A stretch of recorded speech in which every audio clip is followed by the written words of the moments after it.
the hotel points, but they're hoping to head back home to the East Coast with a win against a ranked team in Stanford. And we're off here at Kagan Stadium, Stanford, to start off with the ball. You mentioned ACC, Philip, and, well, these two teams are very different last few years. Stanford making it into the College Cup last year. That's the semifinals, for those who don't know, otherwise known as the Final Four. All four teams were ACC teams, a historic moment for the first time in Women's College Cup history. The ACC sent all four teams to the national semifinals. It was Duke, North Carolina, Stanford, and Wake Forest.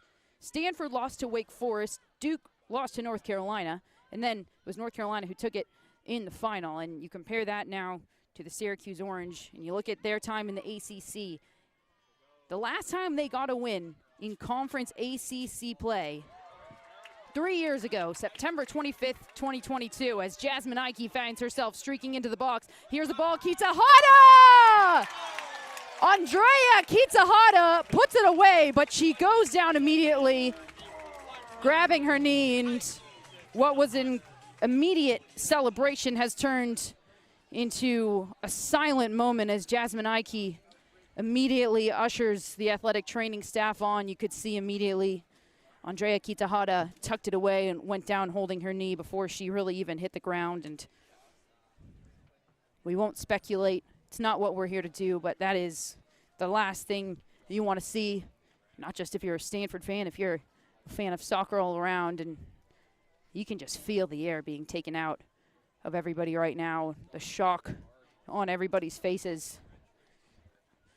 Yeah, not even a minute played in the game, and it's great for Stanford to get that goal, but not a great look for Andrea Kitahata for the way she went down. And it was a great cross by Jasmine Ike to get it to her, but maybe it looked like Kitahata might have just tweaked her foot on the shot after it went in. I mean, she was relatively close there, but hopefully it's not anything too serious. Yeah, we're not here to speculate. Right. Unfortunately, we did see her grab her knee, but again, we won't speculate on that. Stanford looking visibly shocked. They are going to head over to their sideline, regroup for themselves. Syracuse doing the same.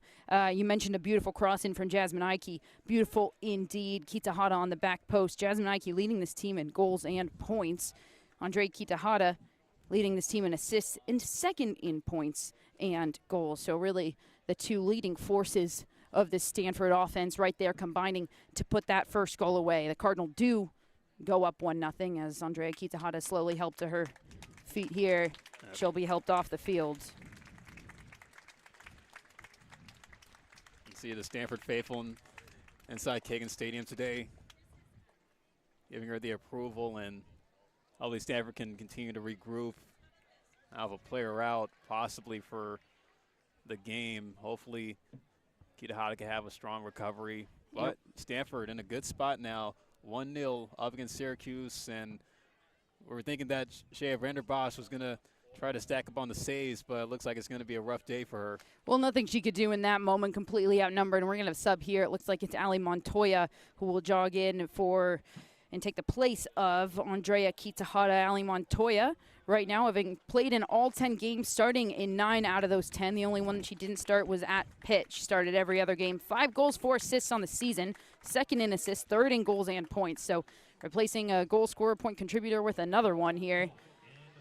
Stanford have regrouped, and Montoya will sub in. Eleanor Klinger, who was playing on that right wing, is going to switch over to that left-hand side. And we have to talk about how that goal was created, because that was Jasmine Ike down this left-hand side. And one of the most interesting things when you start to look at Syracuse Orange and starting to study them before this game, it immediately pops out. They like to play a 3-5-2. That's a 3-back, 5 midfield, and 2 up top. And those 5 midfielders are kind of separated by 2 holdings and 3 above, and that's a beautiful ball all the way through. Chasing is McDermott. She'll get there, but it's Murdoch who will end up with it. She'll send it out of bounds. It'll be a Syracuse throw deep in their attacking half. And just back to that 3-back. If you play a 3-back, you're leaving the wings open. And Stanford has been so lethal down the wing. So immediately upon looking at that, you think Stanford are going to see this and they're going to exploit the wings. And how do they score there? Exploit the wing with Jasmine Ike, and they get that cross off. But here we are at the other end. Syracuse trying to equalize early on. Into the box, back post, open but closed down by Montoya. On the turn now, McDermott into the middle and cleared out. Jasmine Ike will do her job, send it forward and get a throw as well. We'll go over the starting lineup here. Just one change for the Syracuse Orange. It's Vanderbos in goal, Nixon, Bridges, Magnotta across the back, Coyle, Klein, Wisbeck, Raunch, and Rupert in the middle, and Clemmer and McDermott up top. For the Stanford Cardinal, quite a few changes to this lineup. Burkle in goal, Boima, Murdoch, Evans, and Smith. The four across the back. Harvey, Wen, Kohler in the midfield. Ike, Klinger, and it was Kitahata in the starting lineup, now replaced by Ali Montoya. Here's Lizzie Boima, the sophomore. Will take her space, doing what she does so well on the dribble, and finding plenty of it. Syracuse just left so much space in that middle. Kind of dangerous to do, especially when you're pretty light in the back already. Harvey, I'll play 1-2 with Montoya. You can see the patience for the Stanford Cardinal. Already up 1-0, visibly shaken by what happened just there to Kitahata. I think this is smart for them to just control the ball, take their time, and not force it. Here's a freshman, Wen. She'll lay it off for Kohler. Kohler to Klinger, sophomore to sophomore. Klinger playing on that left-hand side now. Eleanor Klinger wearing the number 11 out of Cleveland, Ohio, the sophomore. She's dealing with an injury earlier on this season as Kohler crosses it in. Montoya on the turn, leaves it for Ike. Scooped up by Klinger. It's chaos in the box. Not cleared out yet. Top of the box. Here's Kohler. And you can hear the screams from the Orange just trying to clear those lines. Klinger. Wen trying to turn in the middle was a good idea, but she lost the ball. Here comes Clemmer. She's outnumbered, and she'll try to lay it off for Rupert. And 2v4 against the Stanford Cardinal. Odds aren't really in your favor. Yeah, as far as where Mia Clemmer was trying to go with that, and she has 3 assists on the season, so the distribution has been working in her favor, but just a little bit too strong in that back field for the Cardinal. You know, it's good that they're closing the gaps, especially in the passing. Ike, Jasmine Ike, with 2 players on her, able to turn. Stanford looking calm and composed. Long ball into the box. Montoya's chasing it, and she'll keep it in. Montoya laid off for Smith, just a little too soft. Smith got closed down easily. And now Montoya will look for the cross. Here's the cross in, back post. Stretching for it was Klinger, and it's still in bounds. I bet Klinger wanted that one, man. It would have been a sick goal if she was able to line it up, trying to keep it on that end line. Kohler will lay it off to Ike. Ike will face up, and a long shot from distance. That'll go wide. Eleanor Klinger's found herself very involved early on. This will be a corner kick in the first of this day for the Stanford Cardinal. Klinger, I mentioned, the sophomore out of Cleveland, Ohio, had an incredible freshman season last year, starting half of the games, appearing in all of them, a goal and 4 assists. ACC all-freshman team. She was dealing with an injury earlier on this season, but she's been getting more and more minutes, and here's the cross in from Wen. Headed on from Harvey. It'll be wide. Klinger getting more and more minutes, as I mentioned, this season. This will be her second start of the year. She's got 3 goals on the year, including a game winner at Pitt. Yeah, all ACC freshman team after recording a goal and 4 assists in 23 matches as a freshman. And, of course, she also has had some representation playing for the national team in the Pan American Games in 2023, helping Team USA to a bronze. Beautiful outside of the foot. Layoff by Klinger to Kohler. I'll lay it back to Boima. Sophomores, all 3 of them over there on that side. A strong class last year, strong class this year as the freshman Wen getting her start. Will swing it around. Wen getting her second start of her collegiate career. Here's Montoya. She splits a couple of defenders and she's got space. End line, back and away, trying to find Ike, who was double teamed. But Smith will pick up the recycled ball. Montoya again finding herself on it. What a ball into Ike, who will lay it off. Klinger goes down. No foul, advantage play on, says the referee. Now all alone, Murdoch tugging on the jersey. That looked like almost an intentional foul from Murdoch. That's not going to get called either on the other side. Yeah, but talk about the shot that Bree Bridges throw at her. Wow, it's crazy how the ref didn't even call that. I mean, just such great physical play.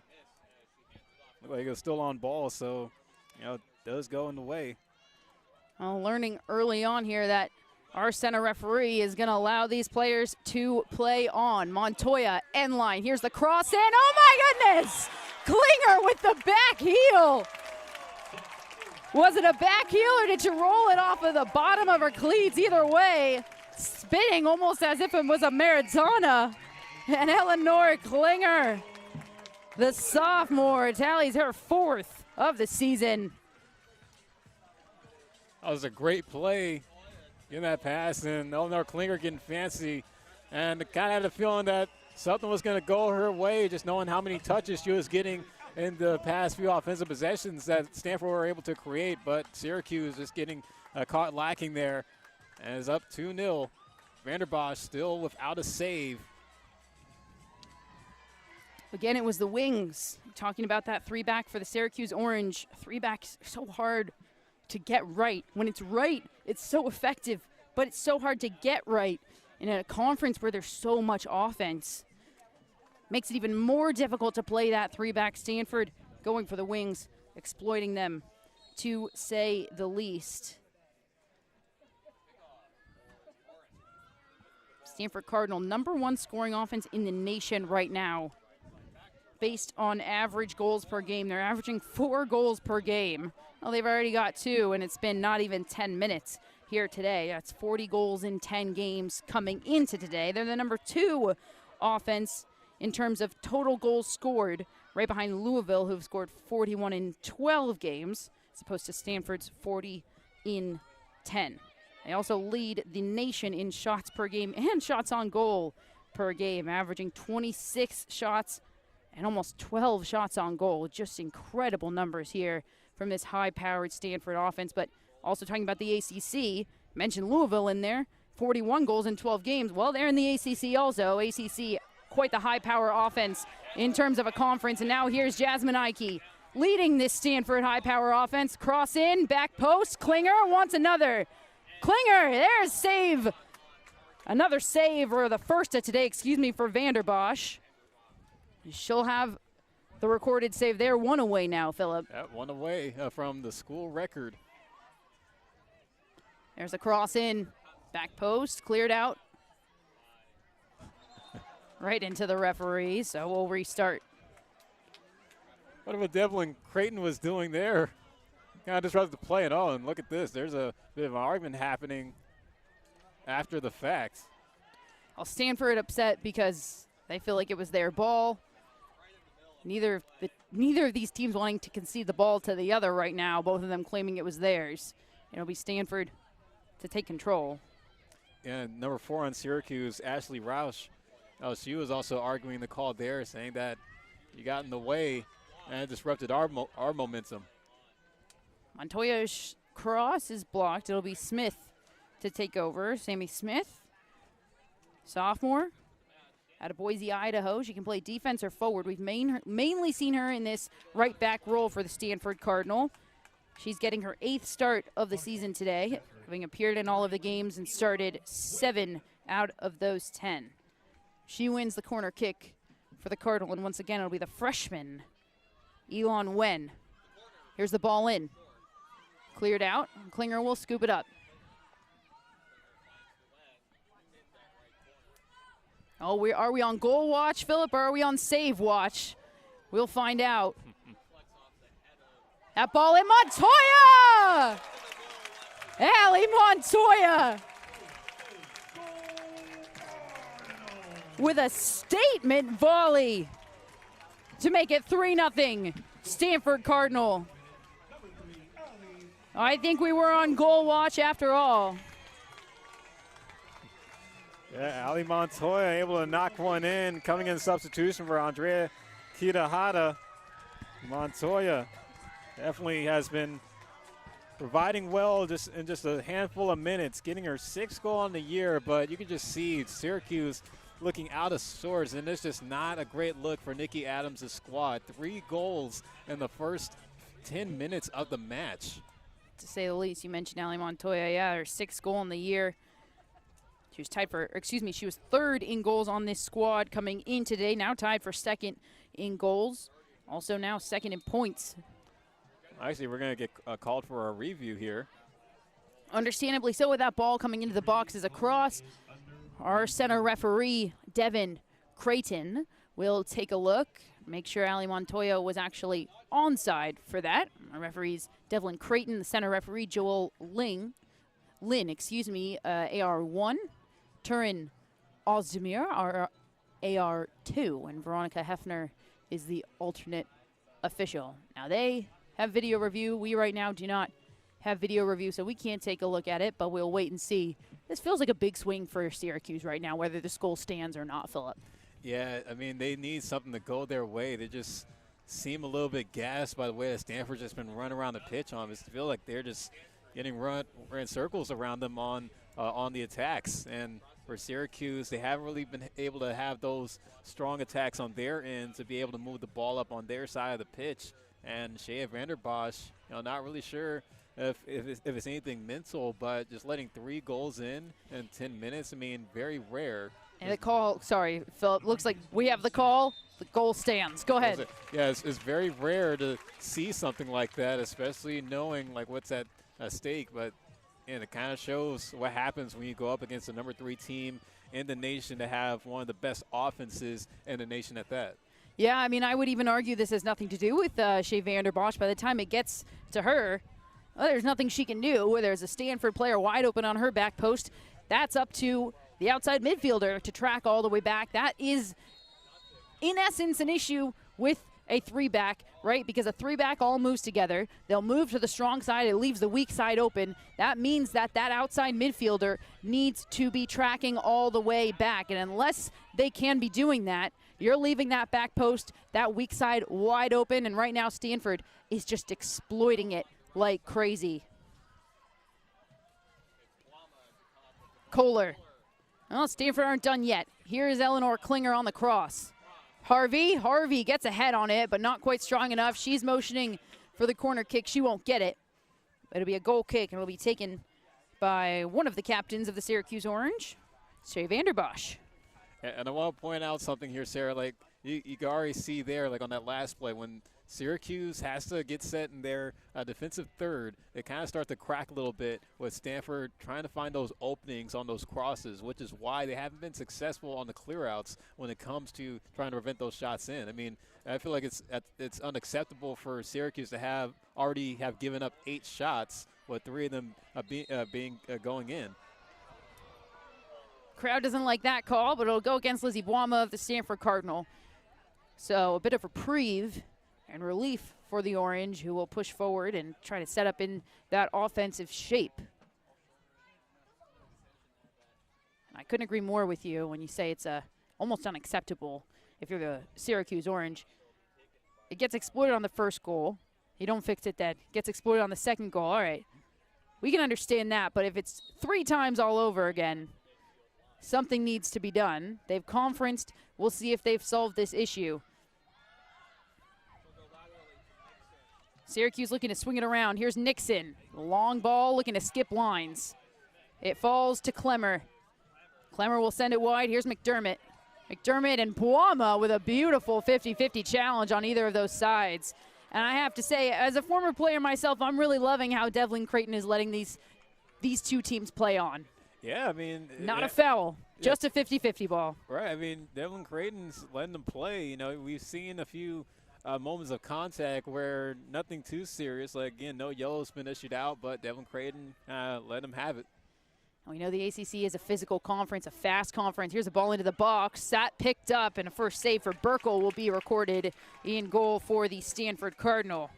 Caroline Burkle, freshman goalkeeper out of St. Louis, Missouri. She started and played all 10 games so far, averaging 68 minutes per game. And if that sounds like not a lot of minutes for a starting goalkeeper, it's because this Stanford Cardinal team score so much, they've found themselves up plenty in some games that they've had some time to get those other goalkeepers in. A 7-0 win to start the season against USF, 5-1 against Santa Clara, and then even as we get later on into the season at Pittsburgh, 6-0 in ACC play.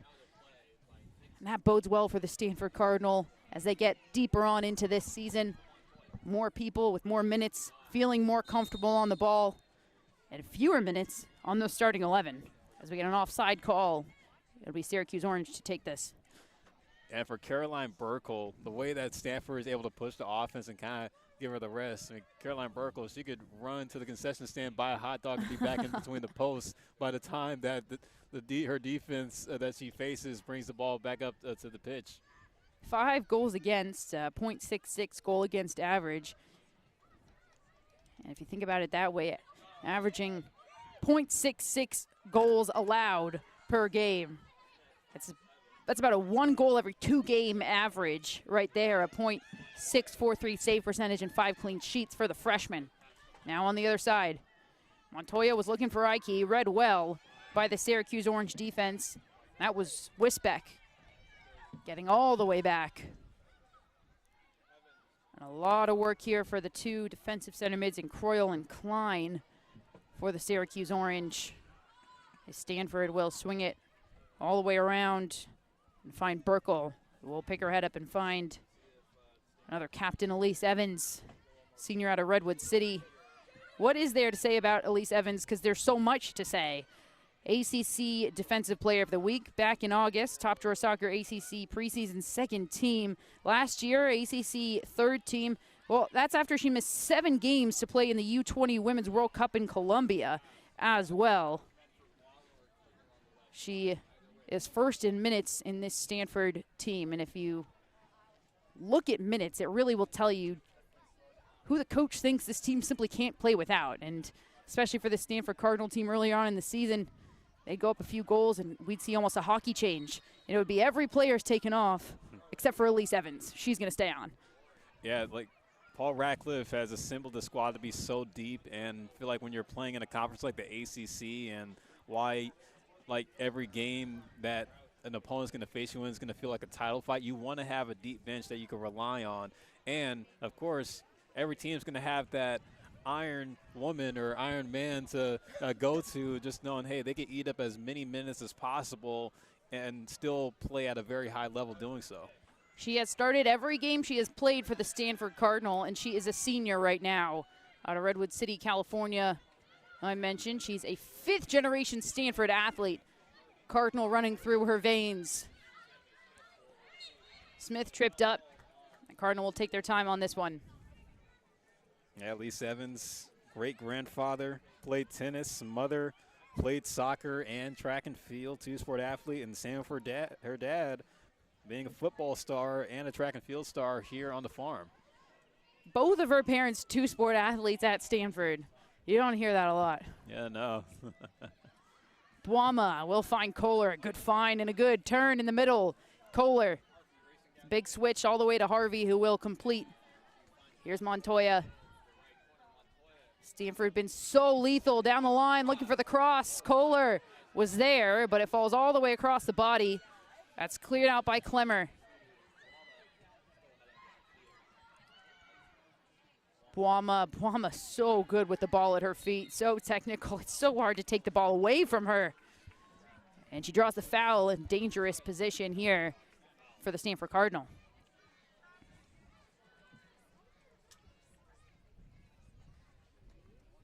It'll be Jasmine Ike alone to stand over it.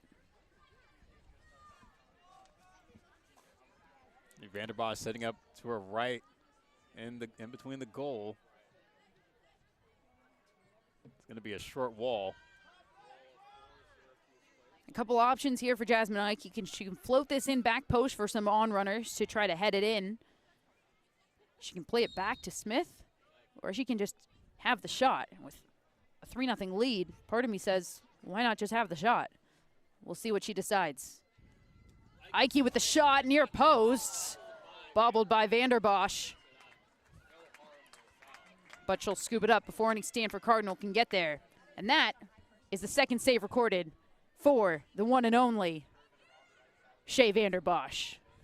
Yeah, it may have not been the cleanest, but she does get tied for the school record for the Syracuse Orange. An excellent career for her for the way that she has been able to produce in between the sticks. I've been one shy from getting that #1 spot in the record books. That's right, 344 now she sits, tying the school record. She reached second place after a 10-save performance versus the #1 Virginia at home. Orange lost that 3-0, but she recorded 10 saves in it. Right now she's first in saves and saves per game in the ACC and 6th in save percentage. Last year she led the ACC in saves with 92 and in saves per game with 6.13 average. Along with that, she led the ACC in single game saves with 14 at Pitt back in 2024. Says she has aspirations to play in the NWSL. She certainly is making a case for that with a couple standout years and a standout career at Syracuse. Well, I'd be surprised to see her be up there in the women's soccer top flight in the United States. Of course, the NWSL in a great place right now with the growth, the TV exposure, the fan bases being created. Definitely going to be a great run for sure. And even this year in the College Cup, Kansas City, the KC Currents new stadium, going to be the host site for the College Cup. CPKC Stadium, that is. It's been a fortress for the Kansas City Current, who just last weekend won the NWSL Shield. They won the regular season as the NWSL nears the end of the regular season and has their eyes set on the playoffs. Just 4 games left in the regular season for the NWSL. Elise Evans, there's somebody who we might see in the NWSL sometime soon. Harvey was trying to find Ike's left foot, just about a foot off. But no harm, no foul, because it'll fall to Wen. Wen, direct ball, straight ball into a straight run from Ike. Here's the layoff. Wen with the left, it's blocked. And it'll roll out of bounds. Chasing onto it was McDermott. She couldn't get there in time, so it'll be a Stanford Cardinal corner kick. It looked like Klinger was hoping to take that quickly. She can get there, so it'll be Wen to jog over and do the duties. Syracuse had a pretty good defensive possession that time, able to deflect the shot from Wen from the left of the D. Hopefully, Stanford can capitalize on this corner. There's a ball into the middle, punched out. Great job by Vanderbos getting her hands on that one. Smith will send her right back into trouble, and Vanderbos is there. There's the record. And we'll see if she gets credit for that one. That might be recorded as just a lofted ball in. So far, she hasn't gotten credit for it. It always feels arbitrary in soccer. What gets, what you get credit for in terms of a save and a shot, and what's a save and what's a shot. But nevertheless, looks like right now it won't go down as a save. So we're still on save watch today. Still looking for it. But I feel like shot is the word of the day for Stanford because they've already put 10 up on the board and able to bag those 3 goals. But you can kind of see that they've kind of toned down a little bit on the offense, just knowing, hey, they don't have to go super hard, and Syracuse still a little bit out of sorts trying to get their form ready. But, again, Caroline Burkle having a pretty bit of a relaxed Sunday in between the post. Not a mental error and a dead giveaway to the Stanford Cardinal. Syracuse able to recover quickly. Now they'll just clear the lines. But you can see what happens. They've been on defense for so long. They don't really have the outlet. It's Rupert as the sole player up top wearing number 13. And it's 1v4 for her against the Stanford Cardinal defense.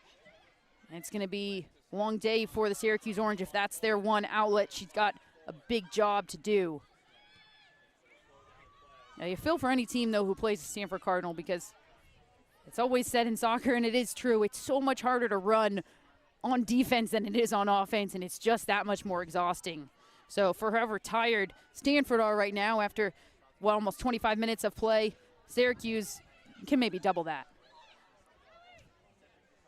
That's a nice find. Montoya to Ike. Ike will split the defenders. Montoya, she was just trying to shift that over to her left, couldn't find the opening. Ike with the left, it'll fall wide. And why not if you're Jasmine Ike and you're leading this team in goals and points. She's got 8 on the year across 10 games. Why not take that shot? I mean, you have a comfortable lead to take a few risks, to try something that maybe you're not so used to. I'm sure with Paul Ratcliffe, he runs a pretty tight system in practice to not let his players get too wild or too flashy and trying to test things out. But, hey, in a game like this, it's definitely something that you shouldn't really be afraid to see. And I know with Paul Ratcliffe, of course, runs a tight shift. But, he's also studied from the best. I'm sure he's watched a lot of pro soccer, kind of taking notes of his own and able to draw great plans, great tactics during his time here at Stanford. Here's Klinger finding Ike. Jasmine Ike. You talked to Paul Ratcliffe about Jasmine Ike, and it's so much fun to hear him talk about her as a player. Last year, he said, well, I'd be happy if I had 11 Jasmine Ikes, as that shot from Sammy Smith is deflected and picked up by Vanderbos. She's so versatile. 2 years ago, midfielder of the year. Last year, there's so much movement in the back line. Paul Ratcliffe shifts Jasmine Ike back into the back line to hold down that center back role and hold down that back line. And now this year, she's playing up top. All 3 years, all 3 lines, she's been absolutely dominant. And you talk to him about, why the switch? Why is she playing in the center forward role now? Does that feel more natural to her? And he said, well, in soccer, goals are pretty hard to come by, and she's a really natural goal scorer. And certainly she has proven him right. As we mentioned, 8 goals, 19 points, now 20 after that assist that she's tallied. This year, United Soccer Coaches Defender to Watch and Top Drawer Soccer Preseason Top 100, ranking at number 47. Mac Herman Trophy Watch List, and 2023 Mac Herman Trophy semifinalist. Last year, she was All-Region 4th team, All-ACC 2nd team. By the way, that was her playing out of position on the ACC 2nd team. Just incredible talent from Jasmine Ike. Yeah, definitely a player that we'll most likely see at the next level. And, mentioning that, Sarah, I feel like it's rare these days where players do want to have that two-way combo whenever they're on the pitch. It's rare to see that in the pros, but in the college game, it's great to have, like using both sides of your brain. I know one thing my dad always told me when I was playing sports, you want to see how Montoya all the way across the face of the goal. Ike with the outstretched foot. Just couldn't get there. Going to let you have that moment if it was going to happen. But to finish my thought, like my dad always told me, like when I was playing sports, you always want to use both sides of your brain. You don't want to be, one-dimensional when it comes to the way that you think, the way that you develop your IQ in the sport that you play. So for Jasmine Ike to be that kind of a player, it's great for her to have that experience earlier in her career, and now in the latter days in her career to see a much different mode. Talk about soccer IQ, to be able to be that dominant in all 3 different positions. Your soccer IQ has to be absolutely off the charts. For these Stanford athletes, their IQ is already off the charts. Well, you have IQ and then you have Stanford, soccer IQ. Not always the same. Seems to be for these Stanford athletes, though. Sammy Smith chases that down. She's double teamed now. The Orange have an opportunity. Well read by Elise Evans. Here come the Cardinal. It's Joel Jung wearing number 21, newly into the game for the Cardinal, who will send that ball wide. Here's Eleanor Klinger using the pace down that left-hand side. Cross into the box. Ike goes down and play on, says our center referee, Devlin Creighton. He's staying consistent, but the fans do not like it. Yeah, fans playing their disapproval. Stanford having that home field advantage in front of a packed house here at Kagan Stadium today. But you got to look at how Eleanor Klinger was moving on the wing there, just turning on the jets, having that short burst speed that she has just killed the Syracuse defense with so far here today. But we're seeing some great form, some high energy, even with Stanford not being too carried away with having such a big lead here in the first half. Couple more subs. Brooke Holden, the freshman, subbed in place of Klinger and Jaden Thomas, sophomore. Wearing number 9 will sub in place of Jasmine Ike, who was incredibly frustrated by that call, for the record. Maybe the right moment to take her off the field. Jasmine Ike, not a hothead, though. You don't have to worry about her. The senior has a lot of composure. You understand why she was upset there. Absolutely. I mean, I know penalties are probably going to be rare occurrences in a game like this, especially with the way that Devlin Creighton's been calling it. But you can't really think about having your anger kind of get the best of you, especially just knowing where things have been going. You know, and like, why complain about your one missed call when the team has been just performing off the charts? Certainly feels like the consistency of what she feels the missed calls maybe is what led to the frustration, but nevertheless, here's Brooke Holden, the freshman, with a good turn. She'll find Montoya. Montoya end line. The cross in is blocked. Out of bounds off of Montoya. It'll be a goal kick. Shea Vanderbos still sitting on that school record. And it's kind of a surprise, too, to not see Syracuse bring out some substitutes here in the first half. You know, Nikki Adams kind of keeping her bench a little bit straddled as far as just, you know, hey, you know, next one up, get ready. I think she's trying to have a little bit of faith in keeping her starters out there for where the game is now. Nikki Thrasher Adams, not one to change up the starting lineup much at all. It was the same starting lineup every single game until Virginia. And then there was one change in that Virginia game, just simply because one player wasn't available. Now today, one change as well to the starting lineup. We can take a look around the ACC. A couple of other games being played here. Miami and SMU playing in Dallas, Texas. And that one has ended in a 0-0 draw.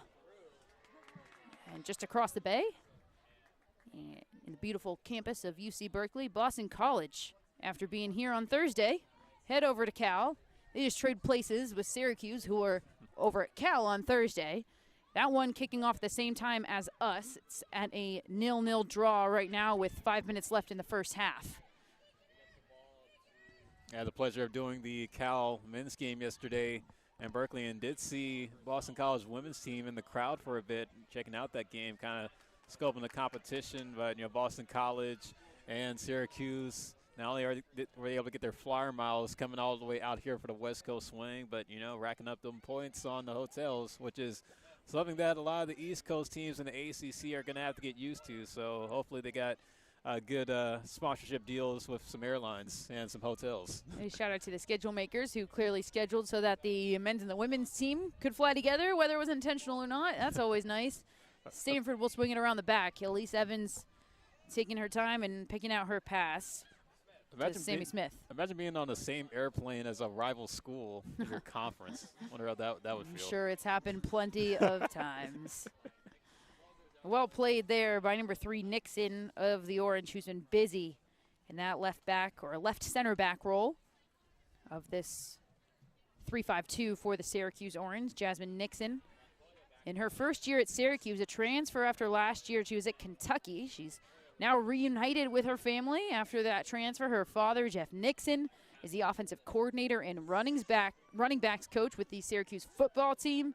And her brother, Will Nixon, is a redshirt senior running back on that team. Here's the cross in.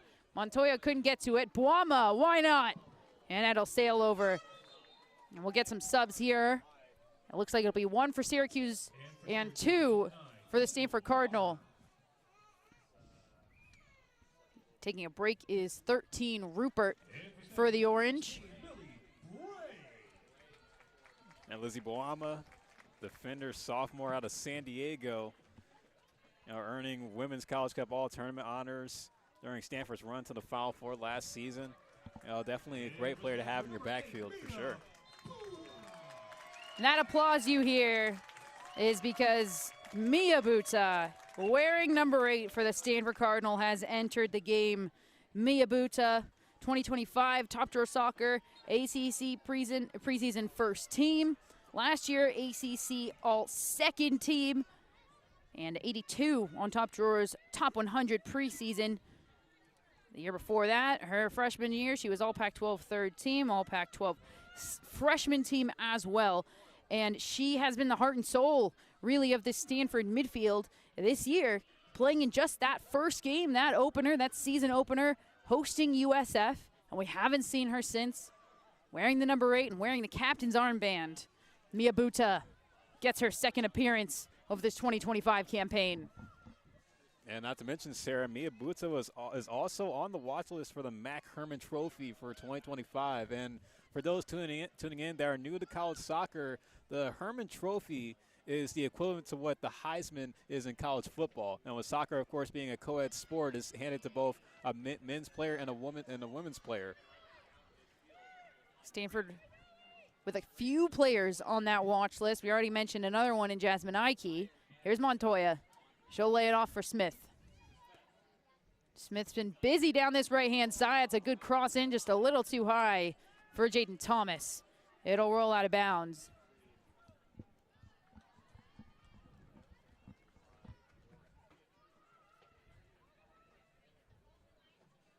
I'm sure for Stanford defense, they could just buy a lot of real estate, and Syracuse attacking third on offense because they just have not been able to search for any openings.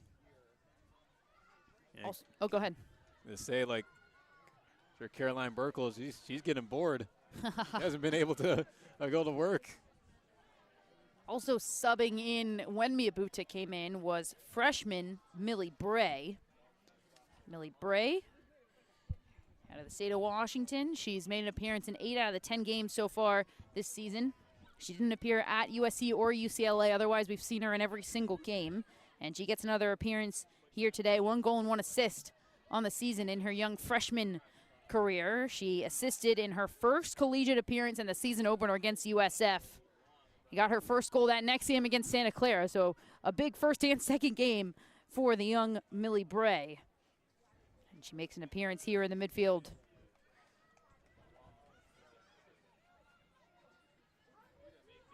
Outstanding freshman class here with the Stanford Cardinal team. Joel Jung will send it wide to Sammy Smith. Once again, Montoya. She has been busy down this right-hand side. A good one, too. Smith in the box. Can't settle it. And cleared out by Syracuse Orange. But you look at that. It's a clearance, but it'll be another Stanford Cardinal throw-in. And just nobody there, nobody in the vicinity for that outlet pass. Yeah, Syracuse have had their passing lanes get cut off most of the half. And, something that they're going to have to change going into the second half as time is winding down. Just about under 9 minutes left to play, but Stanford just continuing to just cause problems for the Orange on both sides of the pitch. 12 shots, 5 on target for the Cardinal. 1 shot, 1 on target for the Orange, but that really doesn't tell the story, because if we had a possession statistic for you, that would really tell the story here, because it's been almost entirely the number 3 team in the nation. And Montoya, wearing number 3, cuts it left. Montoya back post off the crossbar. Oh, that one had some bend on it, and it certainly looked like it was going to tuck in that far post. It lifts a little off the crossbar, but the crowd loved that. Yeah, I was looking at that shot very closely. You could just see just right off the woodwork, Vanderbos giving it a good effort to try to knock it away. But, man, just talk about having inches on another possible shot to put a cap on the first half. 8 minutes to play here in this first half, and what would you change going to halftime here if you're the Syracuse Orange? I would change my religion, just pleading for mercy and just trying to just maybe in soccer that can be called a formation. Maybe we'll change the formation. Yeah, like just talking to the soccer gods and just asking them, like, what is going on? Because, for Nikki Adams, it's great that she's keeping her stars out to build that confidence. Long shot from Bwamba. It looked like it was going to sail over. That hits the upper V, not even the crossbar. It hits the corner itself. Falls back to the Cardinal. Montoya and Smith with time to spare down this right-hand side all day long. Jung, that ball just a little bit away from her, but you can see the tired legs here from Syracuse. Just tired legs compared to the Stanford Cardinal. Yeah, and I understand that they're just 3 days removed from a previous game. Long shot from the top, and there's save number 3 for you.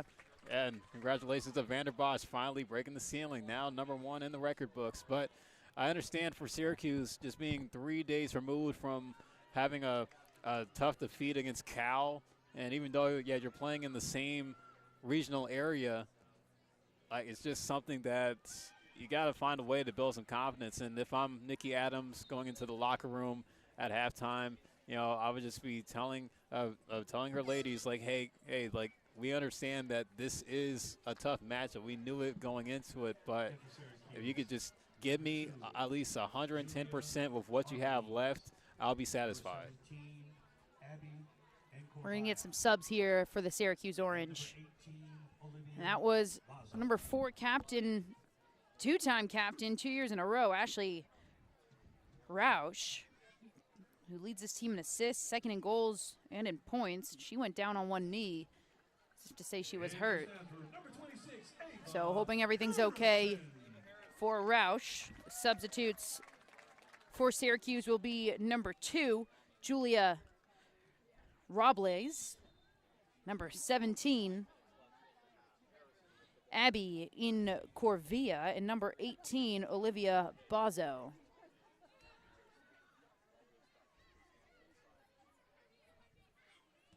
The Stanford Cardinal will swing it around. They get a sub in as well into that left back position.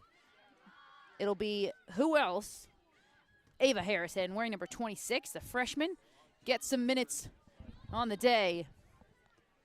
Here's the ball into the box for Holden. Holden will send it back to Bray, her fellow freshman, who will find Murdoch. And Ava Harrison, the freshman out of San Diego I mentioned, her sister Naya Harrison graduated last year. They missed each other by just a year. She was a defender for the Stanford Cardinal. Difficult clearance, sending it all the way across the field to Ava Harrison, who will scoop it up, and she's got time. Her sister Naya now plays in the NWSL with the San Diego Wave, and here's that ball in. Montoya just misread that. Took a weird hop, and she couldn't get there. Ava Harrison having played 6 of the 10 games for the Stanford Cardinal coming into today. She has an assist in her collegiate debut against USF. And Syracuse just looks stuck on that last play there, just trying to getting trapped out in the backfield, and that's been their struggle moving the ball up. I think if they were to have a switch, I would go for some long passes, try to go for an air raid, because for most of this half, Syracuse have been keeping the ball on the ground, so it might be time for a change in the way that you're passing it. In Corvia and Bazo now checking in. They checked in, they got sent off, and now they're back in. Those subs we already mentioned here on air. Murdoch. Sophie Murdoch battling now, able to keep it. She goes down. It'll be a foul against the Orange. And Sophie Murdoch, she's another great story. Sophomore defender, getting her 4th start in this season and 5th appearance. She picked up a little injury, so getting more and more appearances starting now. Last year, 14 games played, 2 games started. She had her debut against Washington State on September 1st, and she really hadn't gotten consistent minutes until the NCAA tournament. The Stanford Cardinal had so many injuries and such a rotating cast of center backs, and then it was in the NCAA tournaments that Sophie Murdoch stepped in well and started getting consistent minutes in that moment. And that was as a freshman. Here's the freshman getting a cross off. It was Brooke Holden who was trying to find the feet of Jaden Thomas, just a little behind her, but applause from the crowd. They like that. And to mention more about Sophie Murdoch, daughter of Canadian descendants, as she has represented both the under-17 and under-20 Canadian national team, helping the under-20 squad qualify for the 2024 under-20 World Cup. So you could see that not only would the Stanford squad have aspirations to go pro, but maybe in the future with this next Women's World Cup we have coming up, we could be seeing some Cardinal representation, as we've always been known to see. Thursday, Kelly O'Hara was here getting inducted into the Stanford Hall of Fame. Of course, everybody knows that name. Been played in the NWSL for a long time, a U.S. Women's National Team great who's just recently retired, getting inducted, getting honored here on Thursday. And head coach Paul Ratcliffe said she spoke to the team ahead of that game, and he said, I don't think Kelly knows how much everybody loves and respects her, which is hard to imagine as she's one of the most beloved players really in this country. And what a moment for this Stanford Cardinal team to get to have, listening to her speak to them in the locker room she was in. Of course, so many other greats, Kat Macario, for example. Well, really, the list just goes on and on. Julie Foudy dating all the way back to 1999 and before, but known for the 1999 World Cup. That was a fun one, and you go on YouTube. I like to tell folks, the closest thing we have to a time machine is YouTube. So, for the kids watching at home, trying to. Some of us were alive for that, Philip. well, hey, I'm a 01 baby, so I wasn't, but just let you know, for the kids watching at home, want to do your homework, catch up on some soccer history. YouTube is your best friend for it. I love it. Plenty of great games on YouTube. Yeah. Certainly. How do you think I got this job? Speaking of Kelly O'Hara, she's got a great moment in a game you can watch. A big winner in a semifinal against Germany, I believe it was, with the U.S. Women's National Team. I didn't look that up before the game, so maybe don't quote me on that one. Back post, Kelly O'Hara found herself there, and it was a gorgeous look. Here's Joelle Jung. 30 seconds to play in this first half.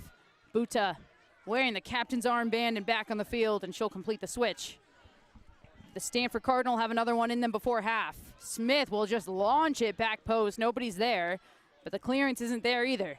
Now finally cleared out of the box, and just 10 seconds left to play. 8, 7, 6, 5, 4, 3, 2. Buta will launch it long, but that'll be it for the first half.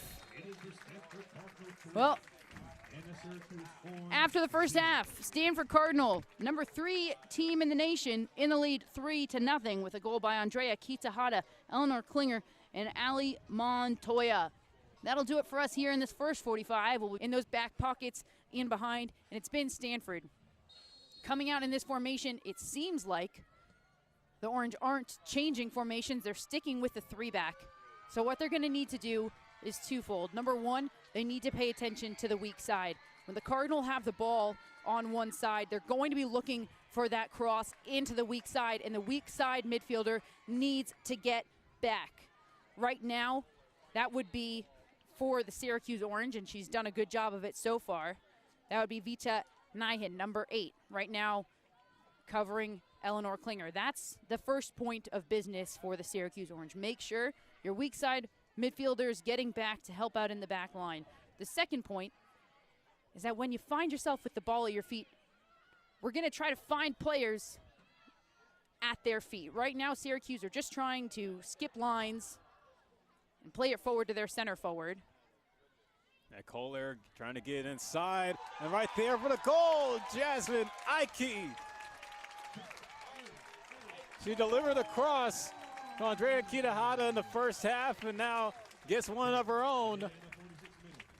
And just like how we started, Sarah, Stanford scoring a goal within the first minute of another half played, and Jasmine Ike, the one to deliver it. That's right, blowing a kiss to the student section. Ike's got a goal and an assist now on the day, making it 9 goals and 4 assists on the season for 22 points. Points leader for the Stanford Cardinal team, leading this front line. Well, her head coach Paul Ratcliffe said she knows how to score, and she does. She's done it all of the ways. She's done it in the most difficult ways, and she's done it in the scrappy ways like she does right there.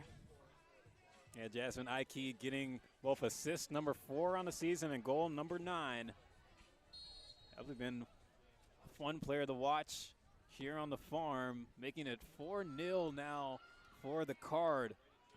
Shea Vanderbos has just not been having the day that she was hoping for, especially knowing with her coming in with the Syracuse all-time saves record, which she was able to get, but it's not going to be a very celebratory record to have, just knowing where this game has gone. Yeah, Shea Harvey also, by the way, tallying her 2nd assist on the day. Harvey getting an assist recorded for the second goal for the Cardinal that was scored by Klinger. On Montoya from the right, trying to go for goal once again, but Stanford back it up. Ooh, oh, and a nutmeg right there for Lizzie Boama. Yeah, Boama trying to get through to Eleanor Klinger, who has also been playing an excellent match. And now the new goalkeeper for Stanford, Elisa Savig, now playing in between the goalposts, and Caroline Burko only leaving the game with one save on the afternoon. Again, as already mentioned, a light day for her. Syracuse just haven't been able to have those attacks go right on offense. Yeah, and it's nice to see Alyssa Savig in goal right now. Stanford with 3 goalkeepers on their roster, and usually it's been Kaya Jota, the sophomore goalkeeper out of Pasadena, who gets the minutes after Stanford's starting goalkeeper in Burkle. Today, it's Alyssa Savig getting her 4th appearance. Boama with the cross inside. She tries to hit Harvey. Harvey gets her a shot attempt deflected. Well, it's hard to get any kind of storylines, and the Stanford Cardinal just keep shooting. They keep playing fast. Charlotte Kohler trying to go for a shot there, but goes wide. Well, it looks like it's going to be set up for a corner, as it was deflected off of a Syracuse Orange player. It's going to be Elon Nguyen to set up the corner. Stanford trying to go for number 5 on the day. He sends it inside. Too many bodies to get it. Kohler gets their shot deflected. Nguyen regrouping, but goes to the left. But they're going to call for another deflection, so it will be another corner given to Stanford, this time from the opposite side. Yeah, that off of the head of a Syracuse defender. It'll be Nguyen, of course, to take it. She takes it from both sides. So talented in free kick situations, set piece situations.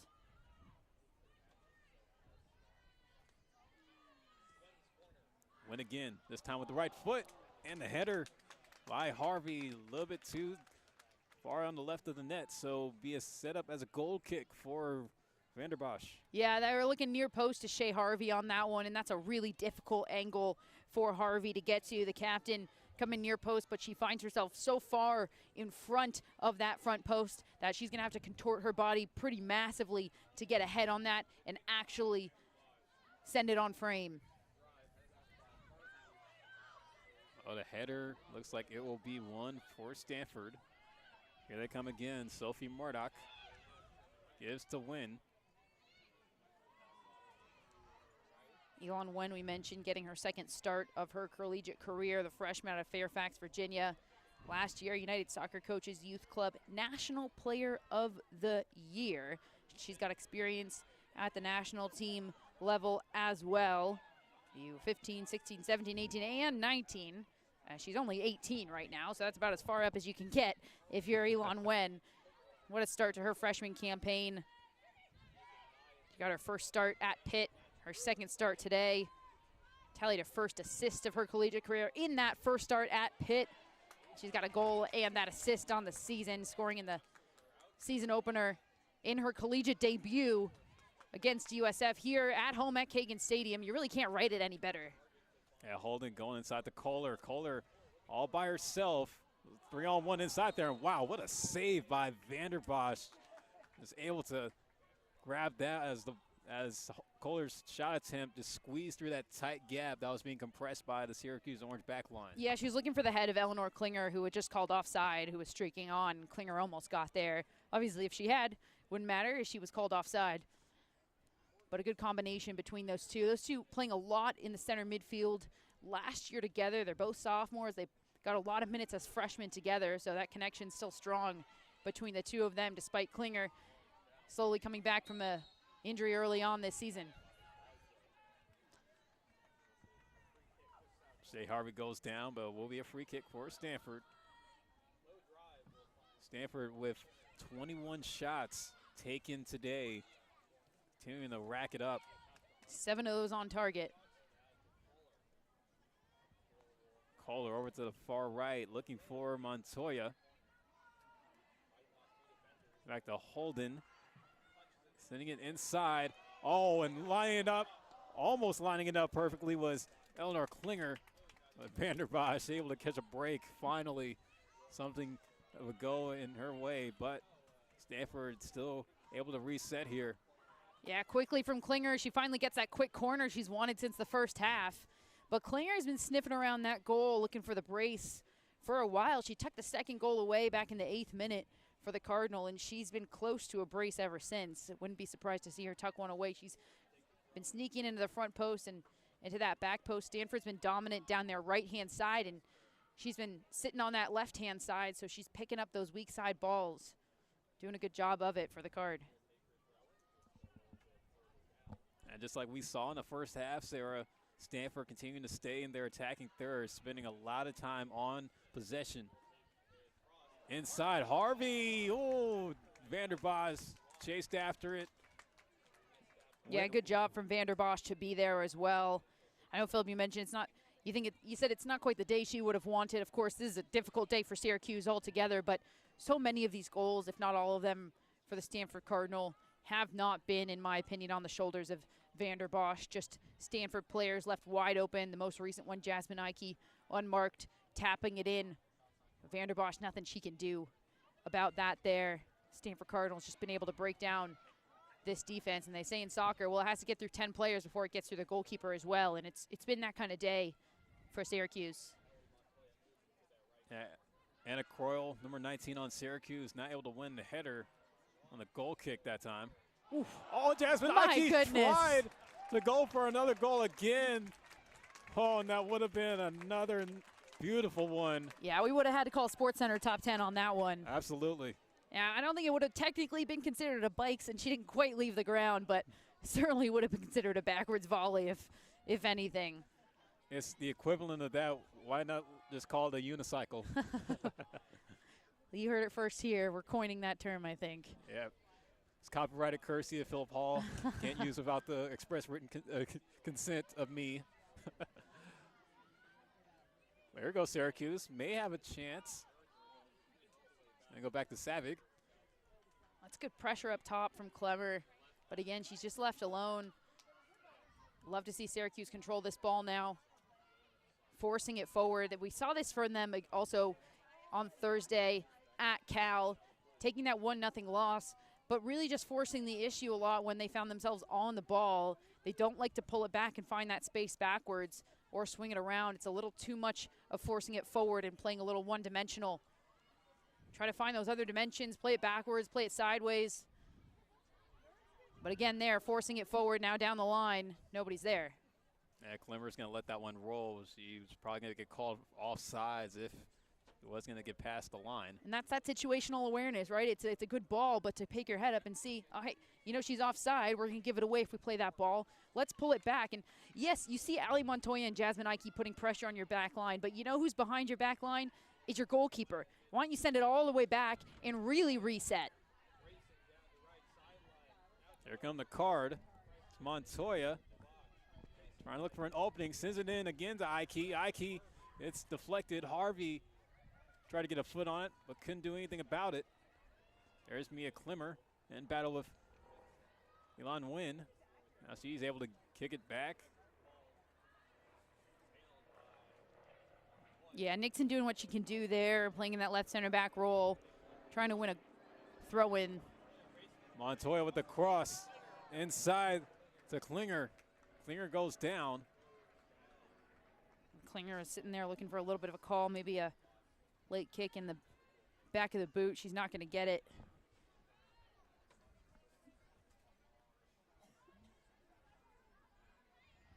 And Eleanor Klinger kind of has some trouble there. I think Syracuse are starting to understand that, hey, we got to crowd the six a little bit more, just knowing that we can't let too many passes go in. Goal kick goes out the midfield. A costly mistake there for the Orange.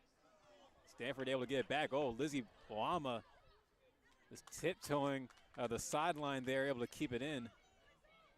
It's going to be a throw-in for Stanford. No, I like this patience from Stanford. It's a fine line to walk, being patient, but still Harvey crossing inside. There's Klinger. Over to Kohler. Oh, and a little bit to the left of the corner. Just as I was saying, wanted to pause there because it looked like something was building. You never know with this Stanford Cardinal team, but it's a hard balance to strike between patience and urgency. The Stanford Cardinal have struck it well here. Patience until they're finding that opening, and then they go. That's exactly what you just saw there. These shot attempts that the Cardinal are putting together are violence. Like, they just have so much power on their shots. It is just almost hard to catch. Well, it's great decision making. It's taking the right shots and taking good shots, and it's no wonder that the Stanford Cardinal have such a high percentage of shots on goal compared to their shots. I mean, you look, it's 26 shots per game on average, almost 12 shots on goal per game. That's basically 50%. Klimmer with the long chance. Oh, and it's off of the top right corner. Wow, Syracuse could have erased the shutout on that shot attempt by Klimmer. It's probably the best one that they've had today, and trying to go again. But that one was Gabby Wisbeck. Great work from Savig in goal, challenged early and back-to-back. And you're right, that felt like the moment. A great work, great job, and a great look from Klimmer, finding the opening, trying to catch Stanford's goalkeeper just a little too far off of her line. She had to backpedal. Good double save there from Savig. Sets up a corner for Syracuse. Their first one of the day.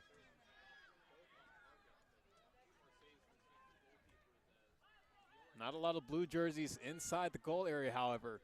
Stanford crowding it. Harvey, oh, look at the hair. Players down. Syracuse inside the box. Lizzie Wama able to get up. Yeah, Wama on the bottom of that pile. That was like an American football pile of players right there. All right. Also going down that play was Anna Croyle as well for Syracuse. Stanford bringing it back up. They make it to the midfield. Charlotte Kohler over to Shea Harvey. Harvey to her left. Able to hit Klinger on the flat. Klinger with the long shot. Wow, trying to shoot one from about 23 yards out. Trying to curl it, but Vanderbos able to secure it with both hands. Yeah, I mentioned Klinger's been sniffing around that brace, and it's starting to feel really like she might finally tally one, and it's a good look from her on the left side, touching it to her inside foot and taking it with the right, putting some texture on it. A great read from Vanderbos. We're seeing why she is now the official saves leader here for the Syracuse Orange. Syracuse field hockey actually headed here. They'll come out Friday, October 10th. That's the next match for the Stanford field hockey team to take on. They just played today, that just ending, losing to the number 3 Virginia 2-0 here on the farm. Yeah, we've just seen these East Coast teams making their West Coast trips out. Or Stanford field hockey themselves picking up a big win a couple of nights ago against number 16 Louisville. I was on the call for that one with Austin Oda. A very fun field hockey match to call. That went to penalty shootouts. That's a fun one. Score check around the ACC as well. We mentioned that SMU and Miami had drawn 0-0. Boston College is over in the East Bay at Cal right now. That's also 0-0. It's in the 63rd minute. Ike looking for an opening, but sails way too far to the right. Almost out of the stadium. In for Stanford, number 21, Joel Jung, and number 28, Logan Smith. You also think about Notre Dame, number 2 team in the nation at the moment, set to play Clemson, 3 p.m. Pacific time, so that game coming up in the next half hour. You can just see how deep the schedule is, and one thing to touch on, Sarah, as we look at the current standings in the ACC, we know we mentioned that Stanford coming into today with 40 goals scored and only 7 matches played, but you just think about the sample size for what's there. Florida State right now, the first place team, as hold off on that thought for a sec. Klinger inside, and it's going to sail over. That's Logan Smith, sister to Sammy Smith. Couldn't control it. Yeah, Logan Smith trying to chase after it. Syracuse is going to get it back. Both the Smiths on the right side now. Logan Smith in that forward role. Sammy Smith still in that right back role. Going back on the standings, Florida State currently sitting at the top of the ACC, 3-0-1 in conference play, but only 28 goals scored in their 10 matches played. And for Wake Forest, who are tied for first with the Seminoles, they have also played in the same handful of matches, just about with Florida State. And like they're 3-0-1. Oh, and trying to go for a chance there with Syracuse, but gets knocked away. Another good save by Alyssa Savig. Stanford having to bring it up. Yeah, but for Wake Forest and their matches played, 24 goals. Yeah, plenty of talent sitting at the top of the ACC. You mentioned FSU. Wake Forest tied on points at the top with 10. Just below them, it's Virginia, Notre Dame, and Louisville, both with 9. Stanford sit right below them, technically in the number 6 position, locked with Cal with 7 points. By the way, Stanford in 6th in the ACC, but 3 in the nation. That'll tell you a lot about the ACC. Syracuse sitting in 15th place right now out of 17 total. You look at the preseason poll, Stanford were picked to finish 5th. Syracuse were picked to finish last in 17th place. Stanford missed out on the ACC tournament championship last year. We'll get back to that after this. Elon Wynn with a free kick. Header by Shea Harvey. Not able to get on target once again. Man, she wishes that she could get some of those back. Yeah, she certainly wants that one back. That's to say the least. That's the most unmarked she's found herself in the box. You can see the frustration there. I can promise you she scored plenty of those in practice and also in a couple games. She'll want that one back. But we talked about Stanford, mentioned they didn't even make the ACC tournament last year. Crazy. The ACC tourney for the women's side, the top 6 make it. Stanford finished in 8th in the ACC. They made the NCAA tournament, though, of course. They went on to make it all the way to the College Cup and lost in the semifinal. They made it their 12th appearance in that College Cup. They've won 2 out of the last 8 College Cups, and most recently that was in 2019 that they captured that most recent title. But back to the ACC, because some of these statistics are just outstanding. You look at the current United Soccer Coaches top 25 in rankings, 7 ACC teams in the top 25, 4 in the top 10. And they also own the 1, 2, and 3 spot, Virginia, then Notre Dame, then Stanford. There's Stanford on the corner, head away, but look to get it right back, or maybe just give it to the Orange here. There's Logan Smith. And across it inside. Oh, Boama trying to go for the header, but got crowded there. Just in front of the 6. Yeah, and I believe that was against number 6, Clemmer. Boama and Clemmer have been battling it out. Clemmer playing in one of those forward roles in their 3-5-2. She's one of those front 2. She's been battling it out against Boama today. Those two have been going at it. It's been a fun one to watch. Yep. Right at the 25th minute mark here in the second half. It's 4-0 Stanford lead here on the ACC Network Extra. Philip Hall and Sarah Ash alongside with you. Oh, this is an interesting one because Clemmer certainly drew that foul. And she got it. That's not to say it wasn't a foul. We don't have replay. We can't see it. But she does a good job there to get something for her squad. And now she sets up over it. Redshirt senior. And Mia Clemmer giving off the free kick over to her right. It's going to go out. That was Vida Naheen for Syracuse. She wears number 8 for the Orange.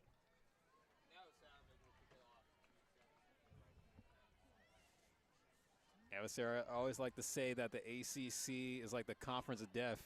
Maybe think about how in other leagues, when you have group play, you talk about the group of death. Well, when a conference is as stacked as the ACC is, like every match feels like a title fight. Certainly. I mean, you look at this. ACC has had 4 teams hold the number 1 national ranking this season. That's Duke, UNC, Stanford, and Virginia. And when you look at the United Soccer Coaches poll, there's only been 6 different polls. We can look through them. Tennessee held the top spot in the 4th poll. And other than that, it's been an ACC team every single time. Of course, polling is just that. But you go back to what we were talking about in the first half, and you look at last year in the College Cup, a historic 2024. That was the first time in women's College Cup history that all 4 teams in the College Cup hailed from the ACC. And that tells you everything you need to know there. Yeah, and even you bringing up Tennessee. Tennessee actually opened up the season upsetting the reigning champion North Carolina Tar Heels, and that was a shocker amongst the college soccer landscape. People weren't expecting that. Absolutely. Always a shocker when the reigning champions get upset early on in the season. Yeah, but it's hard to repeat.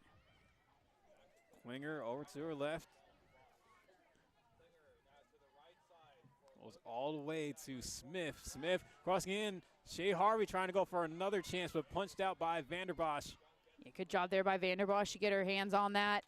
A strong punch as well. 4 substitutions now for the Cardinal. In They got to clear the bench here slightly. for Stanford, number 9, Jaden Thomas. It's going to be Jaden Thomas Bray. and number Millie Bray 27, Brooke Holden. and Brooke Holden coming on for the Cardinal. A few names that going to see some burn here in the middle part of the second half. Jaden Thomas, a sophomore from Dallas, Texas. Millie Bray, freshman from Bainbridge Island, Washington. There's Brooke Holden, also another freshman from Alpine, California. Also some underclassmen seeing the pitch. That's such a strong freshman class. That's a good run by Sophie Murdoch, taking her space out of the center back role. And Joa Young giving it over to Smith. Smith with another cross inside. Looked like she was trying to hit Brooke Holden. Good job by Logan Smith there to win the corner kick. Well, we'll see another freshman sub on right now. And for Stanford, number 25, Noe Johnson. Yes, Noe Johnson, another freshman entering the pitch from my fellow hometown of Oakland, California. You can still call it local. I know it's the East Bay, and some East Bay kids want to go to Cal, but love to see it. Family gets to come out and watch her, a local kid. Noe Johnson also having a strong start to her freshman campaign. Here's the corner for Stanford, off the foot of Brooke Holden. That one deflected, actually. It'll be a corner kick again for the Cardinal, and another substitution. And for Stanford, number 4, Freya Speaker Coeder. Yeah, that's going to be Freya Speaker Coeder from just up the road in Redwood City. Redshirt junior now making an appearance. Speaker Coeder coming in for Sophie Murdoch, so she'll take that center back role alongside Elise Evans. Gonna try again. Vanderbos falling to the ground, but great save. Oh, it was almost Holden, and then it was almost Evans on the rebound. Win. Back with the rock. Sends it over to Young. It gets deflected. Oh, and Vanderbos almost making a mistake. Oh, no, that's such a miscue by her defender as well. Such a miscommunication. And Vanderbos ran all the way to the left of the goal, and that was way too risky, even in a game like this, for her to leave her post that far away. Well, listen, one of the golden rules of soccer is if your goalkeeper calls you off of it, you leave it. And in that moment, Vanderbos was calling her defender off of it, and she did not leave it. And that is why she's so frustrated right now. Vanderbos completely in the right there. That is a golden rule. If your goalkeeper calls you off of it, leave it. Almost a costly mistake there by the back line of the Orange. Yeah, Natalie Magnotta wearing 14 for Syracuse, kind of trying to take some control of the back line. They're looking a little bit out of sorts here. Here's Ahin passing it over to the middle. Again, back is Speaker Carter. She'll give to Savic. Savic to Millie Bray, now in the right back spot.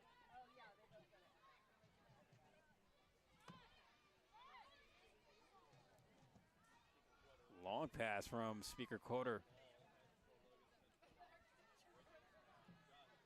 Young at the midfield, Millie Bray is back with that one. Working down the line, and looks like Syracuse is going to be making a substitution of their own. In for Syracuse, number 19, Anna Croyle. That's Anna Croyle coming back on to the game, one of the starters returning to the pitch. And in for Stanford, number 17, Erica Grillion. And Erica Grillion for Stanford will also be making an appearance. It seems like Nikki Adams and Paul Ratcliffe making sure that each of the players get a show here. We got a player down for Syracuse, taking a tough tumble there. Yeah, that was a good slide tackle there from Brooke Holden coming in, but she came in from behind and got a little bit too much of the player. Yeah, Holden hitting Anna Croyle that time on the ball. Free kick set up for Syracuse from still in their defensive third. 31 shots for the Cardinal, 9 on target. Great work there by senior captain Elise Evans to make sure that didn't go out for a corner kick. Well, Syracuse get it up a little bit more closer now with a throw-in. I'm sure they don't want to head back home to Syracuse getting shut out.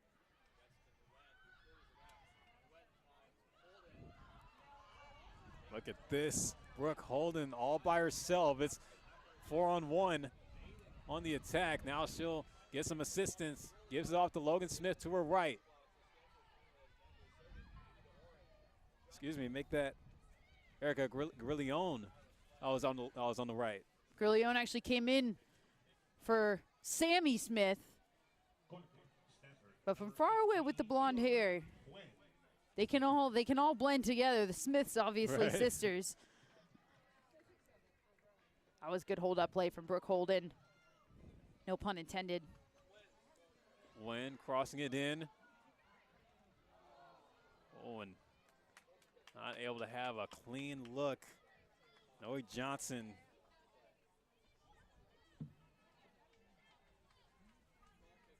There's Noe Johnson. Being from Oakland, coming out of Head Royce. It's a pretty solid academic school.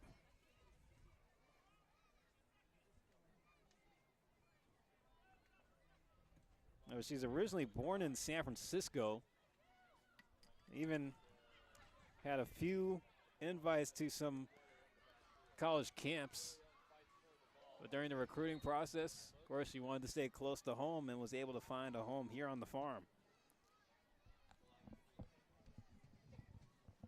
Playing for the storied La Miranda Soccer Club out in the East Bay.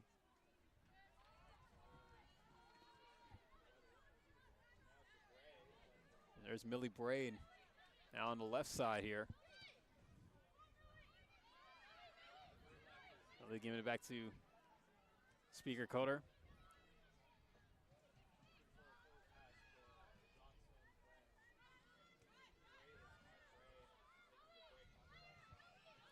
Bray moving it down the left wing. Trying to work it into the corner. Kicks it out. It's going to go back to the Orange. Yeah, just nowhere to go there for Millie Bray. Stuck in the corner, and we'll see if the Orange can work this around. You can see how condensed the Cardinal are in this defensive shape. Their entire team just on this half of the field. This is what you want in a defensive shape. You want to stay tight. And they're not going to let the Orange out of here. And the left side has now become Stanford's strong side. Now they're moving it more to the right. I see Logan Smith. On a long pass in, off the head of Holden, but not clean enough. Vanderbos able to grab it. Stanford Cardinal here at Kagan Stadium have been absolutely dominant. You look at the history, Stanford owns a 126 wins, 7 losses, 10 draws record at Kagan Stadium since the start of the 2014 season. They had a 34-game unbeaten streak that was snapped last October 10th when Duke came to town and took them down. They've outscored the opposition 19-2, and at home last year went 7 wins, 2 losses, 1 draw, and outscored the opposition 20-9 here at Kagan Stadium. But I mentioned that this team opened the season here in 2025 with a 5-game homestand and a 6-game winning streak. And in those 6 games, they outscored their opponents 30-3 here in the start of 2025. They've been unbeaten in their last 37 home openers. 36 wins and 1 draw, dating all the way back to 1989. Yeah, so much to be proud of here, playing in front of home field. And, you know, we noticed that this year has been a record-setting year for attendance at men's and women's college soccer games. And, of course, with, you know, what the NCAA has been trying to do and trying to help grow the game at the college level, you know, Stanford's pretty much being the bearers of showing what a college atmosphere could look like and the success you can have while trying to build that atmosphere. Certainly. Mentioned men's and women's. Men are actually playing here. It's a doubleheader today at Kagan Stadium. That's right. They're hosting Boston College. That'll kick off at 7 p.m.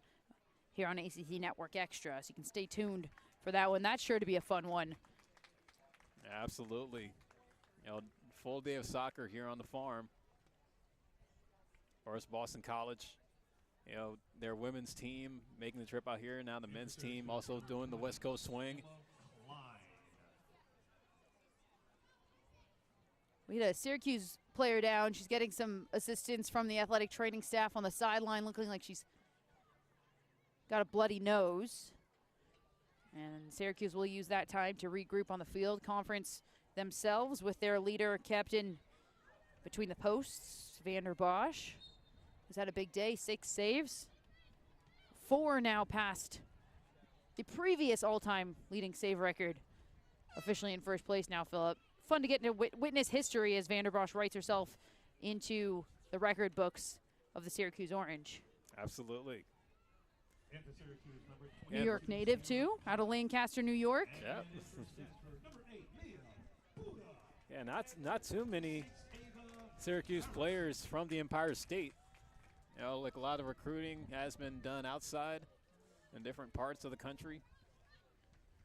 You look at the landscape of youth soccer in this country for girls and young women, and there are certain states that are, you know, hot spots and hot pockets, California being one of them, Texas being one of them. So I think you do see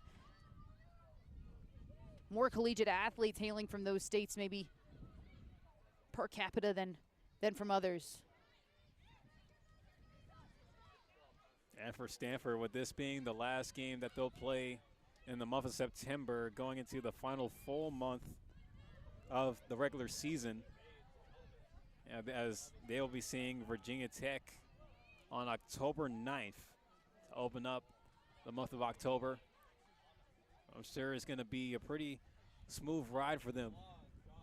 The long shot going right into the hands of Never a Vanderbos. smooth ride in the ACC. That's going to be a fun one, though. You mentioned Virginia Tech are coming here, and then it's Virginia. Right. Speaking of standings, of course, and in the ACC, Virginia sitting at number 3, but they're the current number 1 team in the nation. It'll be a fun one, certainly. That'll be Sunday, October 12th, 1 p.m. Trying to chase it down there. As Holden able to win it out in the corner. Now works it inside. Holden still with it. Oh, not able to knock it in. Vanderbos is there, having to go for a 2-4 on the save. Yeah, great double save there from Vanderbos. Good work from her to get up and pounce on that. Brooke Holden was looking for her 5th. Freshman's appeared in every game, 10 games coming into today, 4 goals in those. She had a brace in her collegiate debut versus USF. That was the season opener. She also tucked one away at USC in Stanford's 5-1 win, and more recently, just 2 games ago at Pitt, in Stanford's 6-0 win. It's exactly what you want from your number 9, right? From your center forward, you want them to be goal scorers, and for her coming in place of Jasmine Ike, who usually starts in that role, or who so far has always started in that role this season, that's big shoes to fill, and she certainly filled them as a sub. Absolutely. Long shot, Joelle Young Trying to go for some with a little bit of style. Vanderbos saving it once again. Maybe not a credited save, but able to get a stop. Header won by Mia Buta out at the midfield, and see Brooke Holden going after Bree Bridges on the ball that time. Bree Bridges kind of got the worst end of it. About 10 minutes left to go here as we have just hit the 80-minute mark here at Kagan Stadium. 4-0 Stanford in line to go put up another win in conference play. Continuing to show their dominance, continuing to show why they're the #3 team in the nation. And Sarah, with the result that Stanford has put up against Syracuse, even though Syracuse hasn't really given them much of a challenge on the day, like, how do you think the rankings are going to favor for them when the polls come out this week? Oh, you never know, and you also can't put too much pressure or pressure or thought to rankings. There's obviously a data science to it, but it can also feel pretty arbitrary, right? I don't think this Stanford Cardinal team is all too concerned with where they'll end up in the polls as long as they end up in the national final at the end of the day. That's certainly the goal here for this Stanford Cardinal team. It kind of feels like it always is. And Mia Klimmer going down. Freya Spokerkatter was in a tough battle with her on the chase for the ball. We're going to get a whistle, however. That's going to be a yellow card. Devlin Creighton walking over to Speaker Carter, showing her the yellow, but like late in this match, not really going to matter. But you got to love the effort that Stanford continues to give, especially this late in the game. Like, their energy has not slowed down one bit in this entire match, Sarah. Absolutely. That's the mark of a great team, right? Can you keep it going, or are you going to play to the energy of the situation? They don't play to that at all. You wouldn't know that it's a 4-0 game right now with how they're playing on the field. So it's a free kick for Syracuse at the spot. Sierra Collins, grad student defender, will be the one to take it. Transfer from Mississippi State.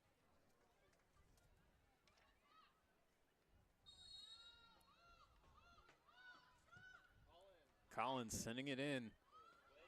The header goes right into the hands of Savig. Well executed, but Savig just completely dead on with her positioning.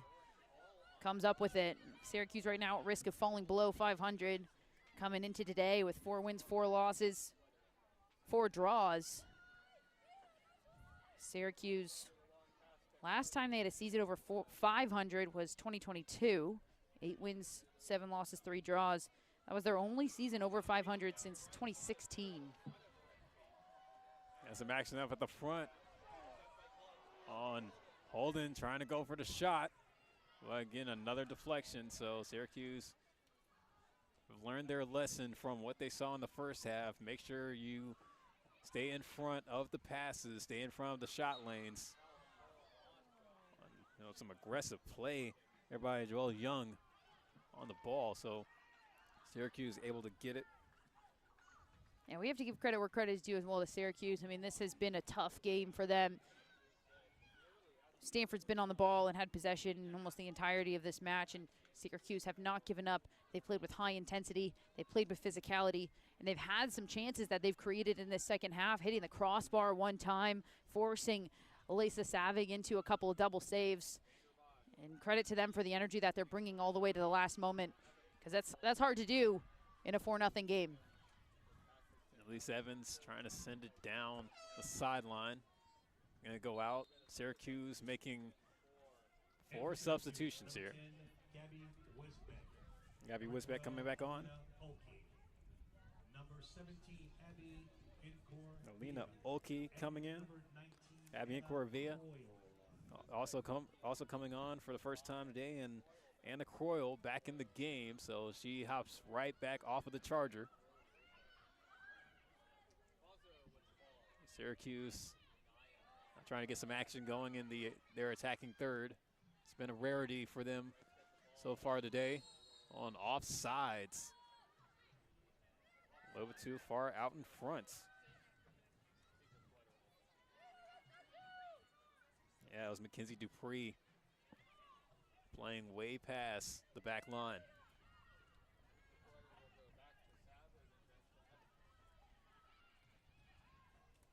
There's been some decompression for Stanford here in the latter end of the second half, just knowing that the win is pretty much locked, stocked, and barreled. That was a good look there from Miyabuta. She had time and space in the middle, got her head up. She knew she had Jaden Thomas streaking down that right-hand side. The two just couldn't connect. Over Syracuse after today, they'll have some time off before they begin their October slate of the schedule, as they will return back home to Syracuse to see Clemson. And hopefully, while the practice days do occur for a Nikki Adams squad, they can really try to study hard on this Stanford game and really see what went wrong. But I feel like when you're playing Stanford, again, a really tough team, it's kind of really hard to spot the weak spots, because they play to the equivalent of what a pro team would look like.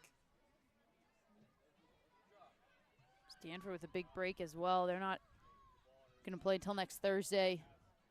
Good week and a half off. They had a big break as well right before this past Thursday's game, where they played Boston College. Played Pitt on September 14th, and then they didn't play again until this past Thursday. That would be the 25th. So you look at those dates and you see that it's about a week and a half as well. I talked to head coach Paul Ratcliffe of the Stanford Cardinal before this game, and I asked him, how do you feel about such a long break? Is that nice? Because, so much travel. These players get to rest their bodies a little bit. You don't get a full 90, because no matter how hard you practice, the game can be pretty grueling because of the physicality of it. He said, well, you can look at it that way, but also for me, I feel like it can get you also out of form.